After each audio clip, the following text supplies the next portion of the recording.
देखो बेटा, अब दिसंबर लास्ट होने वाला है। आप कहीं से भी पढ़ाई कर रहे हो, कुछ भी कर रहे हो, सिलेबस लगभग 90% हो गया है। अब जो समय हमारा बचा है वो केवल और तैयारी में बचा है। परीक्षा की तैयारी जितनी अच्छी प्रकार से हो जाए उतने ही हम नंबर स्कोर करने में कामयाब हो सकते हैं। अब उसके लिए हमें केवल अंशालों को लेके चलना है। अंशाल जितने पिछले ईयर्स के आ रहे प्रश्न है उनको यदि हम अच्छी तरीके से तैयार करेंगे, समय का मैनेज करके चलेंगे, तो हम परीक्षा में बहुत अच्छे अंक ला सकते हैं। तो उसके लिए हम आज आपके लिए एक अंशालों का सेट लेके आए हैं 2025 का। देखो उसमें पहला प्रश्न आ रहा है एक का। कह रहा है ये कि एफ एक्स बराबर मापांक एक्स द्वारा प्रदत्त मापांक फलन F R to R plus है। तो ये फलन, इस पे चार ऑप्शन दिए गए हैं।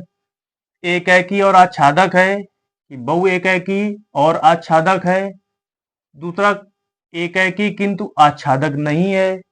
फिर लास्ट वाला है ना तो एक एकी और ना ही आच्छादक है। तो इसके लिए हमें एक एकी पहले देखना है। अगर एक एकी है तो एक एकी वाले में, अगर एक एकी नहीं है तो इन दो में कोई एक होगा। तो एक एकी का क्या बताया गया था कि यदि एफ एक्स वन बराबर एफ एक्स टू आ जाए, ये लेके चलें, एफ एक्स वन बराबर एफ एक्स टू लेकर चलें और एक्स वन बराबर एक्स टू मिल जाए, तो फलन कैसा होता है? एकेकी। ये डिफिनीशन इसकी है। अगर ये लागू हो रहा तो एकेकी होगा। देखो इसमें मापांक फलन दिया गया है एफ एक्स वन, एक्स की जगह एक्स वन रखें, एफ एक्स टू, एक्स की जगह एक्स टू रखें, तो क्या फलन बनेगा? मापांक एक्स वन बराबर मापांक एक्स टू। ये दोनों इक्वल हो गए परिभाषा से। एक्स वन और एक्स टू जब मापांक इक्वल है तो इससे एक्स वन और एक्स टू कभी भी बराबर नहीं आएंगे। क्यों नहीं आएंगे? क्योंकि ये देखो एग्जाम्पल, माइनस एक, अगर हम एक्स वन की वैल्यू माइनस एक लें तो इसका मान आता है प्लस का एक। मापांक का काम है माइनस को प्लस कर देना। तथा प्लस का एक लें, उसकी वैल्यू एक आती है। तो इन दोनों फलनों की जो वैल्यू आ रही वो एक है, समान है। लेकिन माइनस एक और प्लस एक समान नहीं है।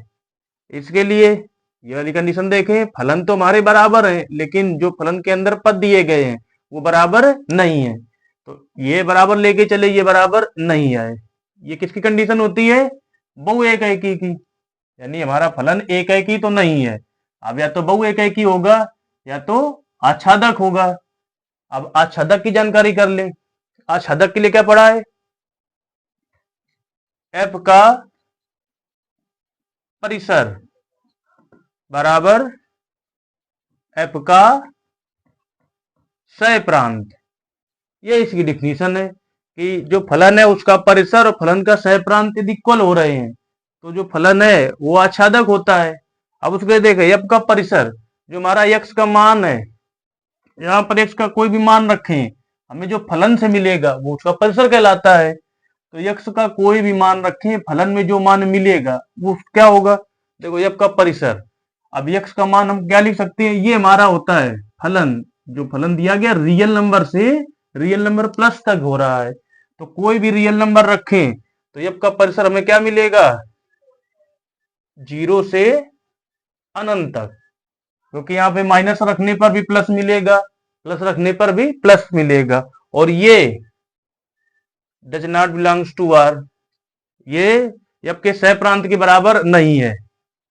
इससे हम कह सकते हैं कि जो फलन एफ एक्स दिया गया है ये ना तो एकेकी है और ना ही आच्छादक। हमारा कौन सा विकल्प आ रहा है? ये वाला। फलन ना तो एकेकी और ना ही आच्छादक। पहला वाला क्लियर हो गया। अब इसका देखो दूसरा क्या कह रहा है? संबंध आर ए कामा बी में, ये कैसा है? A equal B minus one. B की कंडीशन क्या दी गई है? जो हमारा बी है वो तीन से बड़ा या तीन के बराबर हो सकता है। और जो समुच्चय है वो प्राकृतिक संख्या पे नेचुरल नंबर है। तो उसके लिए इसमें से कौन से इसमें संबंध में आ रही है पद, तो देखें ये ए का मान है, ए का मान इससे निकलेगा, बी का मान रख दें, ए का मान आ जाएगा, इनमें से जो आए वही उसका आंसर हो जाएगा। तो देखो बी का मान क्या लिख सकते हैं, 3 के बराबर या 3 से बड़ा। तो उसके लिए करके देखें, बी का मान 3 लिया, जब बी का मान 3 लिया तो ए का मान क्या निकलेगा, इस सूत्र में देखो बी की जगह 3 रखेंगे, 3 में 1 माइनस कर दो, 2, 2,3 निकला के। अब 2,3 कोई विकल्प नहीं, ये 2,4 है, तुम्हारा ये वाला 3 के लिए लागू नहीं होगा। अब 3 से बड़ा करके देखो, बी का मान 4 लिया, बी का मान जैसे ही 4 लिया तो 4 से 1 कम करेंगे, ए का मान कितना आ रहा है 3, तो 3,4, इसमें कोई विकल्प नहीं है। अब अगला 3 से बड़े रखने हैं, 4 आ गए, अब 5 रख के देख लो, बी का मान जैसे ही 5 रखा, बी की जगह 5 से 1 कम कर दो तो ए का मान कितना आ गया 4, तो 4,5 ये दोनों मिल रहे हैं, 4,5 ये संबंध में है, ये रिलेशन में है, तुम्हारा कौन सा विकल्प हो गया, बी नंबर। इसके बाद में 1 का गा, ये पूछा जा रहा है, लिमिट 0 से π/2 dx upon 1 plus root 10x, इसका मान। तो बेटा इसको तुम्हें पहचानना होगा, अगर लगाएंगे तो कम से कम 2 मिनट का सवाल होता है, हमें 1 नंबर का सवाल इसमें चाहिए। तो उसके लिए इनको तैयार कर लें, अगर 1 प्लस रूट 10x लिखा है, 1 प्लस 10x लिखा है, 1 माइनस कॉट एक्स लिखा है, या sine x plus cos x लिखा है, sine x minus cos x, ऊपर साइन एक्स बटे sine x plus cos x लिखा है, तो इन सबका आंसर अगर लिमिट 0 से π/2 जा रही है, ये वाला होता है π/4। प्रगुण 4 के प्रयोग से ऐसे 8-10 टाइप के सवाल पड़े थे, बताए थे। हाँ, तो इसको सीधे देखते ही तुरंत ये वाला टिक कर देना है, π/4। अब 1 का घात लिखा है, अवकल समीकरण नॉट d2y/dx² बराबर 1 प्लस dy/dx का होल स्क्वायर, अब पूरे की घात 1/3 की घात है। बेटा ये तैयार कर लेना, एक सवाल घात या कोटि का निश्चित आता है बिल्कुल। तो उसके लिए यहाँ पे देखना, जब घात पूछी जाए तो हमें अधिकतम अवकलज का घात देखनी है। तो अधिकतम अवकलज, ये डी की घातें 2 हैं, 2 वाले को देखो, ये डी की घात 1 है, ये डी की घात 2 है, इसकी घात देखनी है। तो यहाँ पर अभी तो 1 दिखाई पड़ रही है, अगर ये कोटि पूछी जाती तो यहीं से बिना हल किए हुए सीधे लिख देते, डी की ऊपर जितनी घात होती है वो कोटि होती है। लेकिन घात की जब बात करें तो पहले सबसे पहले देखना है फलन हमारा परिभाषित होना चाहिए, और जो इन पे घातें लगी हैं वो पूर्णांक में होनी चाहिए। यहाँ देख रहे हैं घात 1/3 लिखी है, पहले इस 1/3 घात को खत्म करें, इसके बाद जो घात बन रही वो आंसर हो सकता है। तो यहाँ देखो 1/3 खत्म करने के लिए दोनों पक्षों का क्यूब कर दें, जब क्यूब करेंगे तो क्या आएगा 9 d2y/dx² की घातें 3, ये 3 घातें कट जाएंगी, dy/dx का होल स्क्वायर, ये 9 का क्यूब कर दें वो अलग हो जाएगा। हमें इससे देखना है, 9 का क्यूब अलग संख्या है, यहाँ पर क्या आ गया d²y/dx², इसकी घातें 3 बराबर 1 प्लस dy/dx की घातें 2। अब देखो अधिकतम अवकलज डी की घात 2, इसकी घातें कितनी आ रही हैं 3, तो ये वाली हमारी घातें सही होगी। कौन सा विकल्प है इसमें, ये 3, ये वाला कर दिया। इसके बाद में लास्ट लिखा है व्यंजक वेक्टर का, आता है सवाल एक, i.i minus j.j plus k.k का मान होगा। ये लंबकोणिक सदिश है, सूत्र पढ़ा इनका है, पढ़ा कि नहीं, क्या होता है सेम सेम का वेक्टर में गुणा करेंगे तो 1 आता है, और सेम अगर नहीं है आई जे है, जे के है, के आई है, तो उसका 0 होता है। तो i.i कितना हो जाएगा 1 minus j.j 1 plus k.k same हो रहा है 1। अब ये -1 + 1 कैंसिल, क्या आ गया 1। कौन सा विकल्प सही है, बी। ये बेटा देखो 5 मिनट में पांचों प्रश्नों को ऐसे कर सकते हैं। फिर देखो सवाल नंबर 2, इसमें 5 प्रश्न है, सभी प्रश्न करने हैं। पहला सवाल कह रहा है काट inverse 1/√x² - 1 x is greater than 1 को सरलतम रूप में लिखिए। इनवर्स त्रिकोणमिति का क्वेश्चन है। देखो कैसे इसको हल करेंगे। दो का इस प्रकार के त्रिकोणमिति में आने के जो सवाल हैं, इसमें देखिए पहले काट इनवर्स लिखा है, उसके लिए यहाँ अंदर यक्स की जगह ऐसी वैल्यू पुट करना है कि हमारा त्रिकोणमिति से अंदर काट बन जाए। काट जैसे ही बनेगा, काट से काट इनवर्स कैंसिल हो जाएगा, तो जो बचेगा वही यक्स का माना जाएगा, वही सरलतम रूप होगा। तो उसके त्रिकोणमिति का सीधे त्रिकोणमिति जो पड़े उसका प्रयोग करें। यहाँ पर एक्स की ऐसी वैल्यू रखें जो रूट से निकलकर काट के रूप में ऊपर जाके कन्वर्ट हो। तो देखिए काट लाना, ऊपर काट का लाने के लिए नीचे 10 आना चाहिए। 10 का संबंध होता है सेक स्क्वायर माइनस 1 में। तो यक्स की जगह अगर सेक लिख दें तो हमारा पूरा ये पद काट बन जाएगा। ये जांच करने के बाद सीधे देखें, let X equal sec theta, तो इससे थीटा की वैल्यू निकाल दो। सेक इधर पहुंचा, सेक इनवर्स एक्स रखे मान में, काट इनवर्स 1/√सेक square theta minus 1, cot inverse 1/√सेक स्क्वायर थीटा माइनस 1, बेटा क्या होता है tan square theta. Tan square root से बाहर निकला टेन थीटा, और 1/10 थीटा क्या बन गया cot theta. Cot inverse cot theta, ये इसके प्रांत में मुख्य वैल्यू है, तो कॉट से कॉट इनवर्स कैंसिल, क्या बचा theta.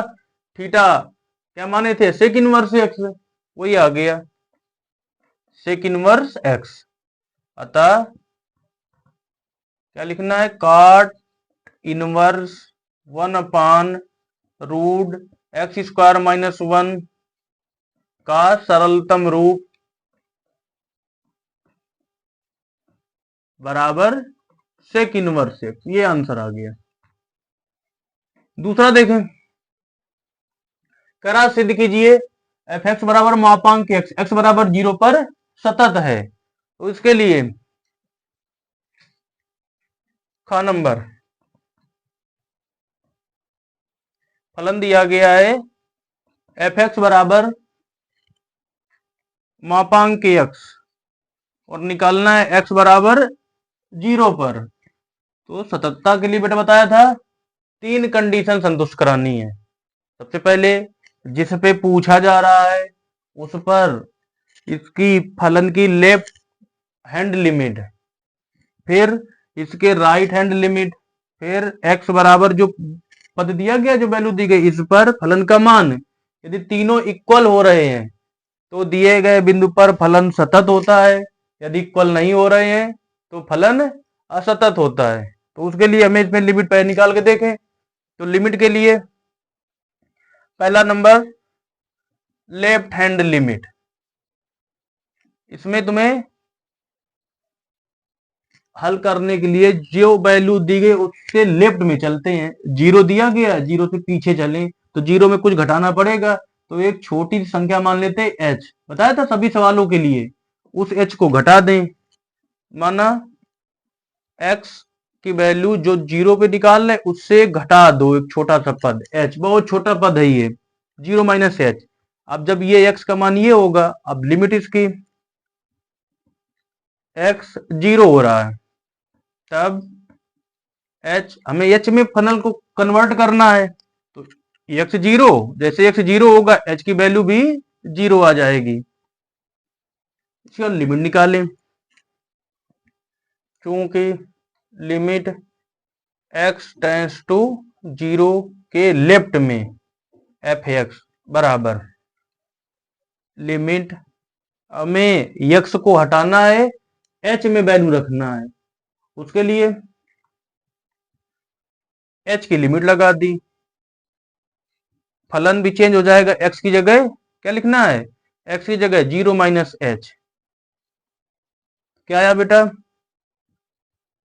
Limit h tends to 0, 0 minus H X की जगह लिखना है, जहां x आ रहा वहां पर 0 माइनस एच, क्या निकल के आया, मापांक x की जगह 0 माइनस एच। मापांक का काम क्या होता है, कोई भी संख्या ऋण की है बाहर आ जाएगी, धन की है तब भी बाहर आ जाएगी, क्या निकल के आ गया, limit h tends to 0 minus, cancel कर दिया मापांक ने h, अब h की लिमिट लगा दो, h की जगह 0 रख दो, ये 0 आ गया, तो लेफ्ट हैंड लिमिट निकाला, कितना आया, 0। अब ऐसे ही राइट हैंड लिमिट निकाले, number second, right hand limit, same यही प्रक्रिया इसमें भी रहेगी, x की जगह अब 0 के राइट में निकाल रहे हैं, तो 0 में कुछ पद जोड़ना होगा, वो छोटी संख्या कौन सी है, h, जो घटाई थी वही जोड़ देना है, माना x equal 0 plus H, limit बदल दो, जब x टेंस टू 0 तब h टेंस टू 0, देखें लिमिट x टेंस टू 0 के राइट में निकाल ले, प्लस लगा दिया एफ एक्स बराबर लिमिट, अब h टेंस टू 0, h की लिमिट 0 है, ये लिखी, फलन चेंज हुआ f, x की जगह 0 plus H, limit h tends to 0, 0 plus H रखें, जहां पे x लिखा वहां पे 0 प्लस एच, तो हमारा फलन आ जाएगा 0 प्लस एच, बाहर निकल के क्या आ गया, limit h tends to 0, plus का h मापांक से बाहर निकला, प्लस का h की जगह 0 कर दो, ये 0 वैल्यू आ गई, लेफ्ट भी 0 आई, राइट भी 0 आई। अब तीसरा, फलन का मान, x बराबर 0 पर फलन का मान, जहां पर बेटा x है फलन में वहां पे 0 रखो, तो एफ एक्स इक्वल 0 का मापांक, 0 का मापांक होता है 0। अब तीनों देखो, फलन जो x बराबर 0 पर फलन का मान भी 0 आ रहा है, राइट लिमिट भी 0 आ रही है और लेफ्ट लिमिट भी 0 है, तुम्हारी स्थिति क्या बनी कि जो बिंदु पे पूछा गया x बराबर 0 पर दिया गया फलन सतत होगा, देंगे चूंकि x बराबर 0 पर लेफ्ट हैंड लिमिट इक्वल है राइट हैंड लिमिट इक्वल है फलन के मान के, इसलिए दिया गया फलन x बराबर 0 पर सतत है, यही सिद्ध करवा रहा, सिद्ध कीजिए फलन सतत है।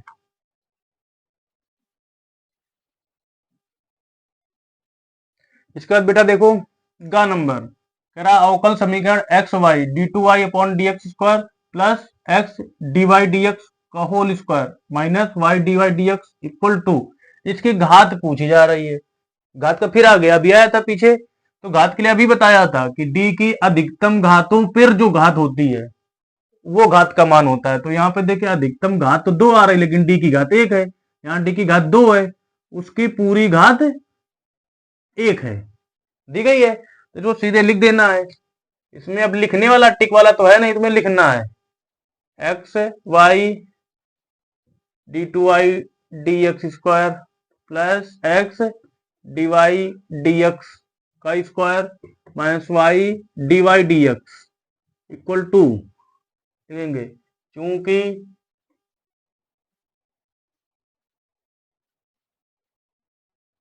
डी टू वाई बटे डी एक्स स्क्वायर की घात 1 है, इसलिए इस अवकल समीकरण की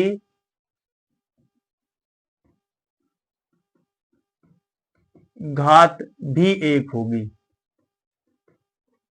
ये आंसर आ गया, इतना तुम्हें लिखना पड़ेगा इसमें, अगर कोट पूछी जाती तो कोट में केवल लिख देते अधिकतम घात कितनी है, 2 बार अवकलन हो रहा है इसका है, तो कोट इसकी 2 हो जाती। ठीक है बेटा, तो कोटि घात का क्लियर। अगला देखें घा नंबर, ये प्रायिकता का आ गया। क्या कह रहा है कि यदि पी ए एक घटना घटने की प्रायिकता 0.12 है, पी बी का 0.15 है और पी बी अपॉन ए इसकी है 0.18, तो कह रहा है पी ए इंटरसेक्शन बी का मान ज्ञात कीजिए। ये पूछा जा रहा है। देखो कैसे सॉल्व करेंगे इसको।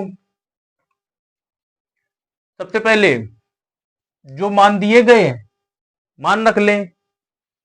लिखा है P A equal P B equal, और लिखा है P B upon A equal, पूछ रहा है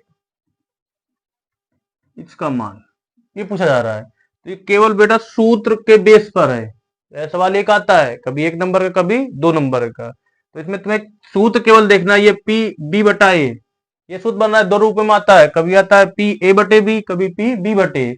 बस ये सूत्र केवल लगा देना है। क्या सूत्र होता है? P B upon A equal P, इनका इनका इंटरसेक्शन ऊपर और जो नीचे है उसकी प्रायिकता नीचे, तो P A intersection B upon, ये तो सभी में रहेगा, चाहे बी ऊपर हो चाहे ए ऊपर हो, ये इंटरसेक्शन सभी में ऊपर रहेगा। नीचे की वैल्यू जो नीचे है बस वो नीचे लिख देना है। ये आ गई, सबकी वैल्यू रख दो। इसकी वैल्यू कितनी दी गई है? 0.18। इसकी पूछी जा रही है पी ए की 0.12। अब इसका मान निकालना, इनका इनका मल्टीप्लाई कर दो।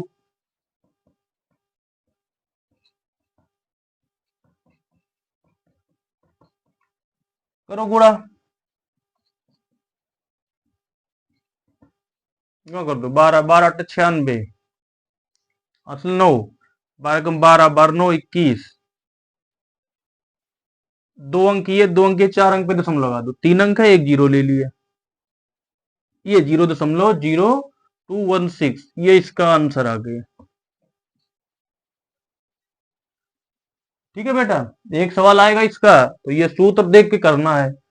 इसके बाद इसका लास्ट क्या कह रहा है? 2 सदिश दिए गए हैं, इनके बीच का कोण पूछा जा रहा है। तो सदिश के लिए पहले क्या करना है, यहाँ पे सदिश केवल दिए गए, इनके मान किसी के बराबर नहीं है, तुम्हें पहले सदिश को ए वेक्टर मान लेना है, दूसरे को बी वेक्टर मान लेना है, फिर सूत्र लगा देना है कोण वाला। बताया गया था, 2 सूत्र बताए गए थे, एक अदिश से एक सदिश से। सदिश वाले में जब कोण पूछता है तो कहता है कोज्या ज्ञात कीजिए, ज्या ज्ञात कीजिए, तो साइन वाला लगाना है। अगर कोण पूछे ज्या कोज्या कुछ ना कहे तो काश वाला लगा देना है। सबसे पहले इसमें सदिशों को मान लिया, पहले वाले को ए वेक्टर माना,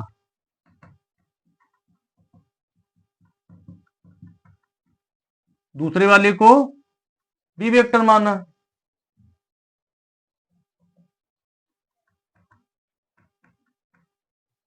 ये भी निकल आए। अब क्या करा, कोण ज्ञात कीजिए, कोण पूछा जा रहा है, लिख दिया। क्या सूत्र बताया था? यदि ए और बी के बीच कोण थीटा है तो, हाँ बताओ, cos थीटा बराबर ए डॉट बी अपॉन, हाँ, मापांक ए मापांक बी। सूत्र लगा दिया, यदि ए और बी के बीच कोण थीटा है तो cos थीटा इक्वल